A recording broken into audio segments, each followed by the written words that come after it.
there are many innovations that could be studied from this preventive aspect. For example, information security behaviors and technologies to prevent cyber attacks, the use of wearable devices to prevent health diseases, and green innovations and green behaviors to prevent further environmental damage. So in this publication, we study willingness to pay for solar panels by looking at the role that this preventive quality has over willingness to pay. In this case, we're looking at the preventive quality regarding climate change mitigation. We sought to use willingness to pay because this is a commonly utilized factor when studying the diffusion and adoption of climate change mitigation innovations.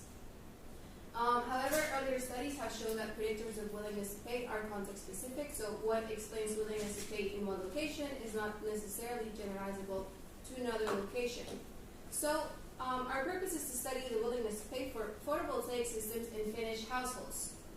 We pay particular interest in the preventive quality of PV systems regarding climate change mitigation and energy production and consumption security issues over willingness to pay. With this, we seek to shed light on how willingness to pay can be explained in a Nordic country. Currently, the diffusion of PV systems in Finland is quite limited, as solar energy accounts for 0.3% of the country's annual average and up to 4% in the summer. But this is expected to change as there are upcoming incentives from the government and also sustainability targets to be achieved by 2030. So the concept of the study is willingness to pay for PV systems, and we look at the case where the respondent is willing to purchase a PV system without any state subsidies. So response options were from minus less than 300 euros to over 9,000 euros willingness to pay. And we look at the influence of the preventive quality of PV systems regarding climate change mitigation and energy production and consumption security issues. So how the respondents perceive that adopting these systems could help prevent these consequences. So regarding our methodology, our data was collected through the website of a local electricity company in central Finland from September to November of 2021. After removing respondents with missing values, we had a total number of responses of 284. We used multiple regression to explain dependent variable behavior over our independent predictors. So we did first 3 models using simple enter method in SPS software. So our first model was made with control variables, which were socio-demographic variables. Our second model was made with predictor variables, and for the third model, we used all variables. So with this, we were able to see how much traditional multiple regression could explain the variance of our dependent variable. Now, we also wanted to explore the dynamics of the independent variables, so we also chose backward elimination regression. And this method takes from an original list of predictors the highest p-values, and it eliminates it and then runs the regression again. And we did this until our highest p-value was of 0.1, so all our p-values were of 0.1 or less. And then our dependent variables, so the main way in which we assessed willingness to pay was the question, how much would you be willing to pay for a photovoltaic system, with response option from less than 300 euros to over 9,000 euros.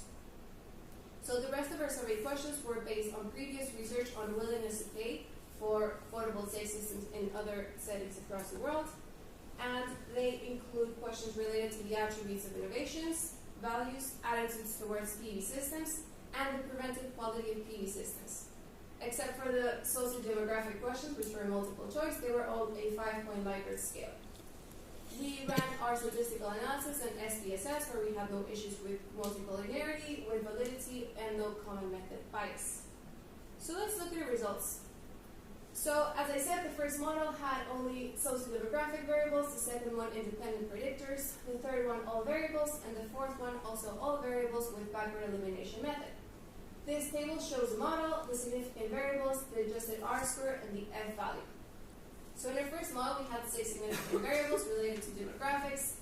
In the second model, we also had 6 significant variables related to the attributes of innovation, so relative advantage and compatibility, attitudes, and values. In model 3, we had also 6 significant variables related to demographic, attributes of innovation, and values.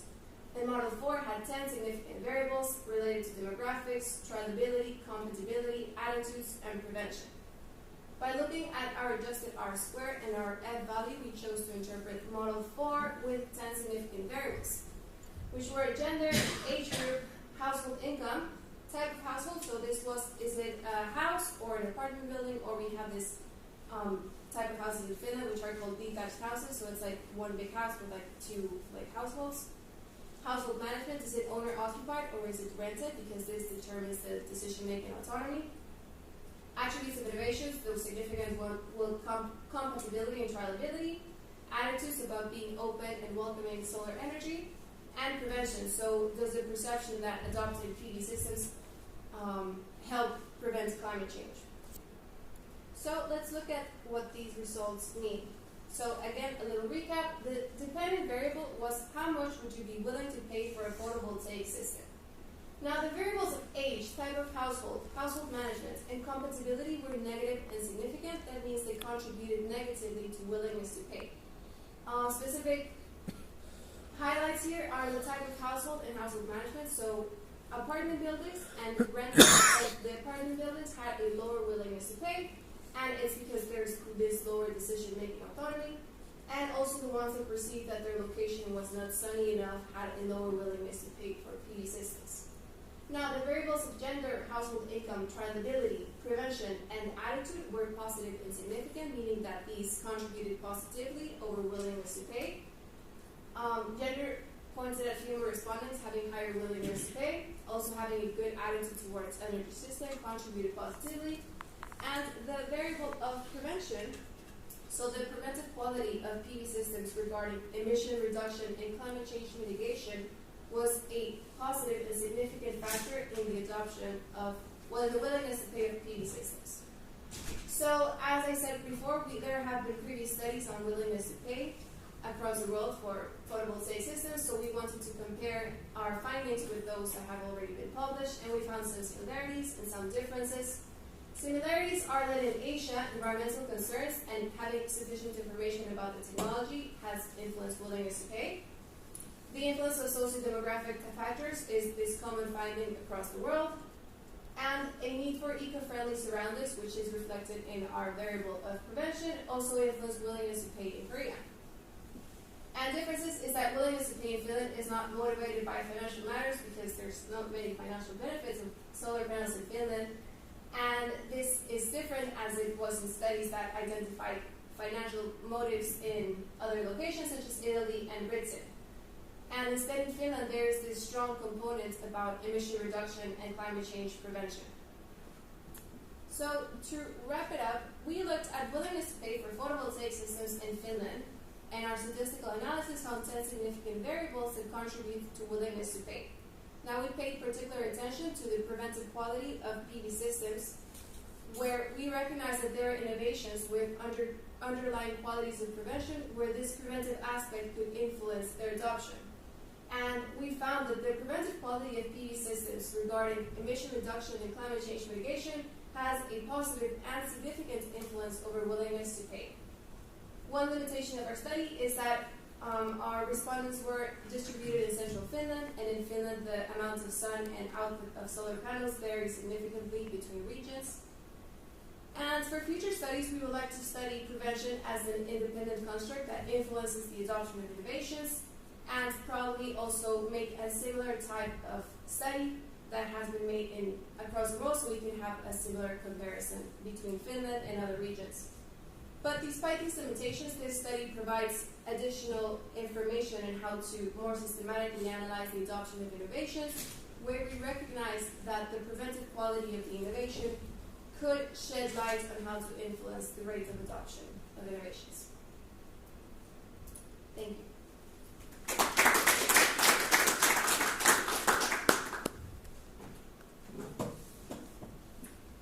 It's a really strong chat.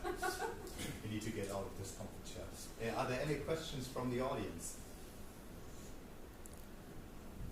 Maybe, yes, I have a last question. So Yes, I also would have one, but please go ahead. Yeah.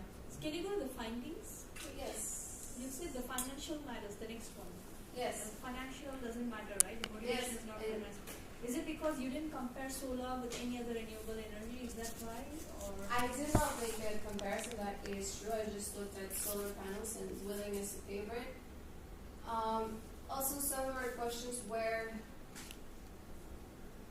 they did measure in Yes, it's in the paper. They did mention the financial aspect, like the respondents were they interested in the financial benefits, and they were not, so like these were not significant, and also this variable about, it's kind of a variable that would sort of describe altruism, but I wouldn't make the leap of saying it's altruistic behavior, but it was significant in some models, so they are making it mostly out of not reputation, not financial, but for like the strongest component that we found that influence was the environmental. Yes. Other questions? Did you consider payback period or other as an indicator to, because that is related to financial, means in how many years do you get the payback once you make an investment in solar panels? Like in 4 to 5 years you. Wait, it is. Means. I'm trying to remember my questionnaire. Means. It's not in this questionnaire, yes, but in my previous research we have had payback period. Yes. Like so if you in make this case, I didn't consider it. I just looked at willingness to pay. Like, how much would you be willing to pay for it? Yes. So, do you have any recommendations on how, for example, policymakers could or should use the results that you produce, basically, on the willingness to pay, to adopt policy changes, for example, in Finland, or? I would say, slightly biased recommendation is definitely like promoting the part of prevention, because, and that is biased because my research is based on this preventive quality, because it seems to be important, at least in Finland, this environmental component. So I say like highlighting like how this could promote like these benefits would be beneficial probably for the population, because I think when it goes to companies, the green aspect doesn't sell, and then you have to translate that into financial. So probably indicators like payback period would become more useful. Okay, perfect. Thank you. Thank you. I think when we are right on time. Sorry, maybe later.